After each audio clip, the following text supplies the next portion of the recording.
नमस्कार, मैं हूं प्रशांत चुरहे। इस वक्त की बेहद अहम और बड़ी खबर। गाजियाबाद में गेमिंग ऐप के जरिए नाबालिगों के धर्मांतरण के आरोप में आरोपी शाहनवाज लगातार फरार चल रहा था, लेकिन अब आखिरकार उसे गिरफ्तार कर लिया गया है। महाराष्ट्र में ही दरअसल बताया जा रहा है कि रायगढ़ में अलीबाग से उसकी गिरफ्तारी हुई है और अब कुछ ही देर बाद उसे कोर्ट में पेश किया जाएगा। आज हमारी जहां मौजूदगी है, यह है गाजियाबाद का कविनगर पुलिस स्टेशन और यहीं पर मामला दर्ज करवाया गया था कि दरअसल एक जैन परिवार के नाबालिग बच्चे को बरगलाकर धर्म परिवर्तन कराने के लिए दबाव बनाया गया। किस तरह से गेमिंग ऐप के जरिए उसे पहले इस साजिश का शिकार बनाया गया और कविनगर पुलिस थाने की टीम ने जब ऑपरेशन आगे बढ़ाया तो एक सिरा पहुंचा मुंबई के नजदीक मुंब्रा में, ठाणे जिले में, और फिर पता चला कि वहां शाहनवाज नाम का एक शख्स गेमिंग ऐप के जरिए इस तरीके से नाबालिगों को इस साजिश का शिकार बना रहा है। और तब से ही इसी गाजियाबाद के कविनगर पुलिस थाने की पुलिस टीम लगातार ठाणे में डेरा डाले हुए थे शाहनवाज की गिरफ्तारी के लिए और आखिरकार उसकी गिरफ्तारी हो चुकी है। लेकिन बताया यह जा रहा है कि बस कुछ ही देर में कोर्ट में उसे पेश किया जाएगा और जो कविनगर पुलिस थाने की टीम इस वक्त थाने में मौजूद है, पिछले 10 दिनों से दबिश दे रही थी जगह जगह, वो अब ट्रांजिट रिमांड मांगेगी। जैसे ही कोर्ट में पेश किया जाएगा तो कविनगर पुलिस थाने की, गाजियाबाद पुलिस की डिमांड होगी कि उन्हें रिमांड दी जाए शाहनवाज की। शाहनवाज बद्दो नाम से जिस तरह से गेमिंग ऐप के जरिए नाबालिगों का धर्मांतरण करा रहा था, अब उससे जब गाजियाबाद की पुलिस पूछताछ करेगी तो कई और बड़े राज फाश हो सकते हैं।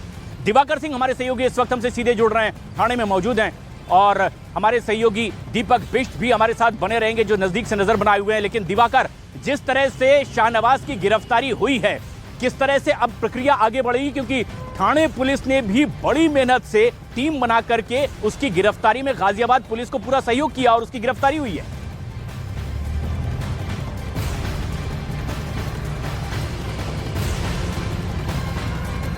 दिवाकर, लौटेंगे आपके पास, लेकिन ये बेहद अहम खबर है। शाहनवाज की गिरफ्तारी अब हो चुकी है और गाजियाबाद पुलिस भी थाने में मौजूद है। कोर्ट में जब थाने में पेश किया जाएगा शाहनवाज को तो ट्रांजिट रिमांड की मांग गाजियाबाद पुलिस करेगी। कविनगर पुलिस थाने में ही मामला दर्ज। हमारे सहयोगी दीपक बिष्ट लगातार हमारे साथ बने हुए हैं। दीपक, क्या कब तक उम्मीद कर रही है गाजियाबाद पुलिस कि शाहनवाज यहां पर लौटेगा और यहां जो मामला दर्ज है ये पूछताछ की प्रक्रिया आगे बढ़ सकेगी?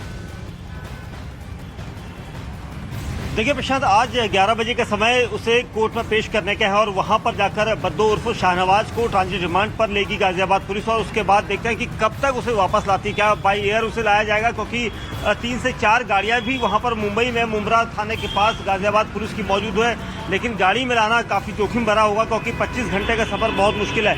गाजियाबाद पुलिस कोशिश करेगी कि जल्द से जल्द उसे गाजियाबाद लाकर उससे पूछताछ शुरू की जाए, क्योंकि एक लंबा समय हो गया है। 8 दिन से उसे लगातार फरारी के बाद पूछताछ करने के लिए और या फिर उसकी तलाशी के लिए पुलिस टीमें इधर उधर भटक रही थी, लेकिन एक दिन पहले जिस तरह से नाटकीय रूप में उसकी गिरफ्तारी एक लॉज से हुई है, तो उसके बाद अब गाजियाबाद पुलिस के पास सवालों की एक लंबी फेहरिस्त है जिसके जरिए वो पूछताछ करेगी कि कहां वो किस नेटवर्क के जरिए इस संपर्क में आया था, कैसे उसने नाबालिगों को ट्रेन किया था और उसे टारगेट किया था। उसके अलावा क्या विदेशी फंडिंग का भी इसके पीछे हाथ है। जी प्रशांत,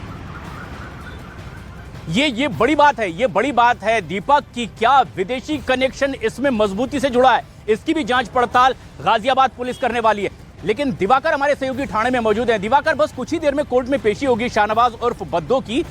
क्या माना जा रहा है, किस तरह से ये प्रक्रिया आगे बढ़ेगी और गाजियाबाद लाया जा सकेगा कब तक?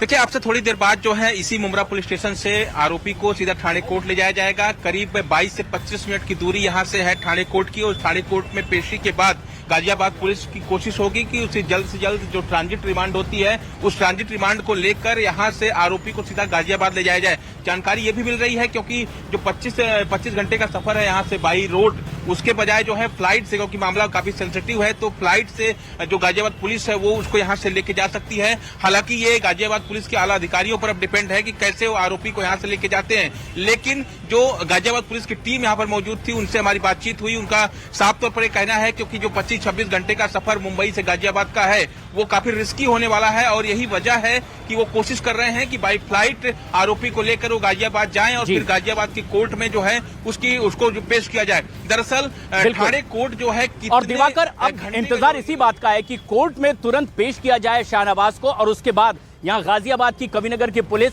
उसकी रिमांड की मांग करे और फिर यहां पर वो तफ्तीश आगे बढ़ाए, क्योंकि यहीं पर वो मामला दर्ज हुआ था जब एक जैन परिवार के मुखिया ने पुलिस थाने में यहीं पर मामला दर्ज करवाया और ये कहा कि उनका बच्चा दरअसल जिम जाने के नाम पर दिन में 5 बार घर से बाहर चला जाता है। जब शक हुआ तो उन्होंने पीछा किया, जाकर देखा तो वो किसी मस्जिद में नमाज पढ़ने जा रहा था। तब ये पता करने की कोशिश की गई कि आखिर वो छुपा क्यों रहा है इस तरह की हरकत, और उसके बाद उसके व्यवहार में बदलाव आने लगा, मामला दर्ज करवाया गया और अब तफ्तीश आगे बढ़ी। शाहनवाज की गिरफ्तारी हो चुकी है, लेकिन एक बेहद अहम और बड़ी खबर यह भी कि शाहनवाज लगातार डरा हुआ था। जैसे ही उसे पता चला कि एफआईआर दर्ज हो चुकी है गाजियाबाद में, उसके इस नापाक मंसूबों को बेनकाब करने के लिए गाजियाबाद की पुलिस देश के और अलग अलग राज्यों में एक्टिव हो चुकी है, तो ऐसे में वो डर कर मुंबई के नजदीक ठाणे जिले के मुमरा से फरार हो गया। पहले तो पता ये चला कि परिवार के कुछ सदस्यों को लेकर भी वो अपने साथ गया था,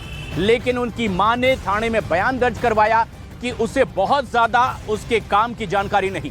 दीपक बिष्ट हमारे सहयोगी इस वक्त हमारे साथ मौजूद। दीपक, लेकिन जिस तरह से शाहनवाज को मुंबई के नजदीक ये पता चल जाता है कि गाजियाबाद में उसके खिलाफ मामला दर्ज हो चुका है, जबकि वो गाजियाबाद में था भी नहीं, इसका मतलब एक स्ट्रॉन्ग नेटवर्क से वो जुड़ा हुआ था जिसके तहत उसको पूरी कानूनी कार्रवाई की जानकारी भी दी जा रही थी और इसलिए वो फरार हो रहा था।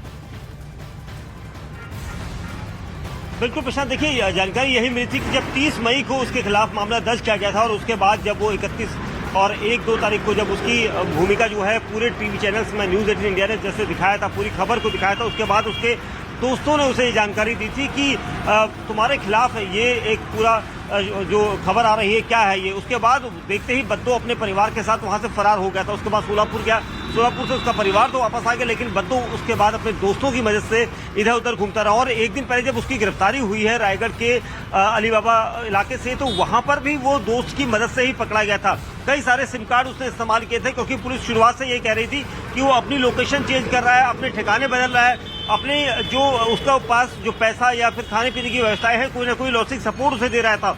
ये लॉजिस्टिक सपोर्ट उसके कुछ दोस्त भी दे रहे थे और कुछ ऐसे जानकार जो इस नेटवर्क से जुड़े हुए हैं, और इसी वजह से अब इन सबको इस रडार पर रखकर पूछताछ की जाएगी, क्योंकि गाजियाबाद पुलिस एक बार उसे अपने रिमांड में ले लेगी तो उसके बाद एक के बाद एक कई परतें खुलने की यहाँ पर संभावना है और इसी वजह से इस पूरे नेटवर्क का यहाँ पर पर्दाफाश होगा। इंतजार इसी बात का है दीपक कि अब बहुत जल्द गाजियाबाद किसी कविनगर पुलिस थाने ने जो कार्रवाई आगे बढ़ाई है वो अंजाम तक पहुंचे और इसके लिए ट्रांजिट रिमांड की मांग कुछ ही देर में किया जाएगा जब ठाणे कोर्ट में शाहनवाज उर्फ बद्दो को पेश किया जाएगा। लेकिन एक बेहद अहम और बड़ी जानकारी मिल पा रही है अब जबकि शाहनवाज को गिरफ्तार कर लिया गया है। शुरुआती पूछताछ में कई राज उसने उगले हैं, इसकी पुख्ता तरीके से तफ्तीश आगे जरूर बढ़ेगी, लेकिन उसने बताया कि किस तरीके से वो भारत के भगोड़े जाकिर नाइक से इंस्पायर था, उससे प्रभावित होकर वो भी कुछ उसी तरह से करना चाहता था और उसने ऑनलाइन गेमिंग ऐप के जरिए नाबालिगों को साजिश में फंसाने का सिलसिला शुरू किया। धर्मांतरण के काम में वो इसीलिए लगा क्योंकि जाकिर नाइक से वो बुरी तरीके से प्रभावित था और बताया ये जा रहा है कि उसी से प्रभावित होकर उसने अपने तरीके से इसी तरह के धर्मांतरण की साजिश को आगे बढ़ाने की कोशिश की। लेकिन अब जबकि कार्रवाई पुलिस की आगे बढ़ रही है, सियासत भी उस पर आगे बढ़ती चली जा रही है।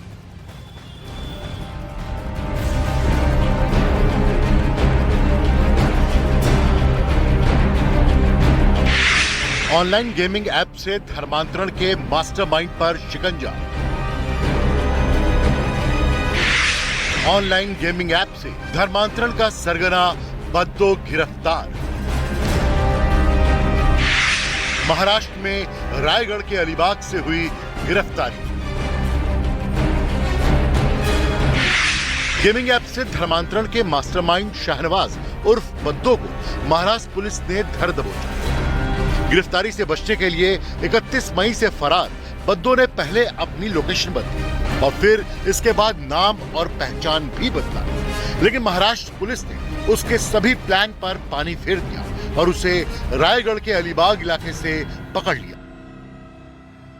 बद्दो की गिरफ्तारी किसी फिल्मी कहानी से कम नहीं है। बद्दो को गिरफ्तार करने में जुटी पुलिस की टीमों ने पहले तो शाहनवाज के परिजनों से उसके बारे में जानकारी जुटाई, लेकिन आरोपी पुलिस के हाथ से फिसलता ही रहा। इसके बाद पुलिस को लीड मिली कि बद्दो अपने किसी दोस्त के लॉज में मुंबई के वर्ली इलाके में छिपा बैठा है। इसी के बाद पुलिस ने उसकी गिरफ्तारी का फुल प्रूफ प्लान बनाया और आखिरकार उसे अलीबाग से गिरफ्तार कर लिया।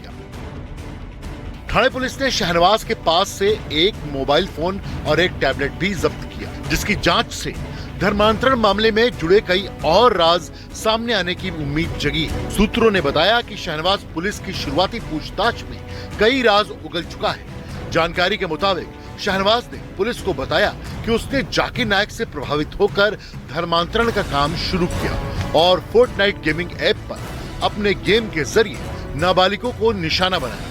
बताया गया कि शहनवाज बड़े ही शातिर तरीकों से नाबालिगों को अपने धर्मांतरण के जाल में फंसाता था। सूत्रों से यह भी पता चला है कि जब ऑनलाइन गेम खेल रहे नाबालिग शहनवाज से जीतने का तरीका पूछते तो वो उन्हें इस्लाम धर्म की मदद से जीत हासिल करने की बात कहता, जिसमें वो गेम खेलने से पहले कुरान की आयतें पढ़ने का दावा करता और नाबालिगों को भी आयतें पढ़ने की सलाह देता।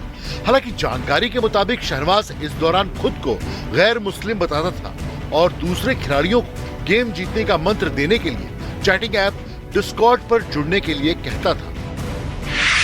बद्दो ऑनलाइन गेमिंग ऐप डिस्कॉर्ड पर बात करने की सुविधा के जरिए गेम खेलने वाले खिलाड़ी से बातचीत करता था और इसी सुविधा से शहनवाज उर्फ बद्दो ने पीड़ित नाबालिग का मोबाइल नंबर लिया और फोन के जरिए बातचीत शुरू कर दी। दिसंबर 2021 से शहनवाज ने पीड़ित लड़के से वैलोरेंट गेम खेलना शुरू किया और इसी गेम में आइस बॉक्स टारगेट को पूरा करने के लिए धर्मांतरण की बात करनी शुरू कर दी।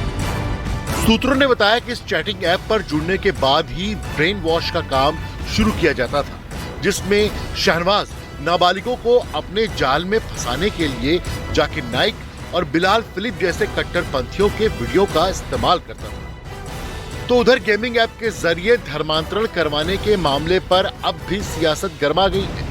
एनसीपी विधायक जितेंद्र आह्वान ने गेमिंग ऐप के जरिए धर्मांतरण करवाने के मामले को साजिश बता दिया और महाराष्ट्र में ठाणे जिले के मुंब्रा इलाके को बदनाम करने का आरोप लगाया, क्योंकि गेमिंग ऐप के जरिए धर्मांतरण कराने के मामले में गिरफ्तार आरोपी शहनवाज मुंब्रा का ही रहने वाला है। गेमिंग से धर्मांतरण होता है क्या? मजाक है क्या? मुसलमान बच्चा दिखा, गेमिंग का नाम लिया, डाल दिया, बोल दिया धर्मांतरण। मुसलमानों को बदनाम करने में लगता क्या है? एनसीपी विधायक ने पूछा कि मुंब्रा में वो 400 लोग कौन हैं जिनके धर्मांतरण का दावा किया जा रहा है। फिलहाल ऑनलाइन गेमिंग ऐप से धर्मांतरण के मामले के मास्टरमाइंड शहनवाज उर्फ बद्दो को गिरफ्तार किया जा चुका है, जिससे पूछताछ के बाद पूरे मामले का सच सामने आ सकेगा और इस बात का भी पर्दाफाश हो सकेगा कि बद्दो मास्टरमाइंड है या सिर्फ एक मोहरा, और इस पूरे गेम का आका तो कोई और ही है।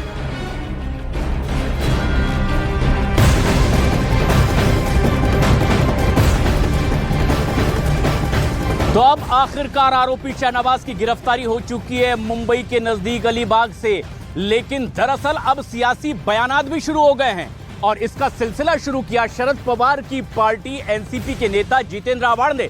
दरअसल उन्हीं का इलाका है विधानसभा क्षेत्र मुंब्रा, जहां पर गाजियाबाद पुलिस ने आरोप लगाया, यह आशंका जाहिर की कि तकरीबन 400 लोगों के धर्मांतरण होने की उन्हें आशंका है और इसीलिए तफ्तीश और गिरफ्तारियों की जरूरत है। ऐसे में एनसीपी नेता जितेंद्र आह्वान ने कहा कि 400 लोगों की धर्मांतरण की बात अगर गाजियाबाद पुलिस साबित कर दे तो राजनीति से ही संन्यास ले लेंगे। पलटवार बीजेपी की ओर से हुआ और ऐसे में बीजेपी नेता राम कदम ने कहा है कि दरअसल चुनाव की सियासत कर रही है एनसीपी और वोटों के लिए इस तरह से तुष्टीकरण के नाम पर यह बयानबाजी एनसीपी नेता की ओर से हो रही है। दलील देते हुए वे कह रहे हैं कि गेमिंग ऐप से कोई धर्मांतरण नहीं होता। क्या इसके पूर्व जो गेमिंग ऐप थे, पबजी हो या अन्य कोई ऐप हो, उस ऐप को लेकर के कई लोगों ने अपनी जान गंवाई। कई लोग अपने हाथ की गले की नसें काट देते थे। सारे देश ने देखा है। ये पता होने के बावजूद भी राष्ट्रवादी दल के नेता की ओर से जो खोखली दलील आती है वह यह दर्शाती है कि चुनावी राजनीति के लिए वे तुष्टीकरण की राजनीति को आगे बढ़ा रहे हैं। और इस तरह से एनसीपी के उस चुनौती के बाद बीजेपी की ओर से भी पलटवार हुआ है। हमारे सहयोगी दिवाकर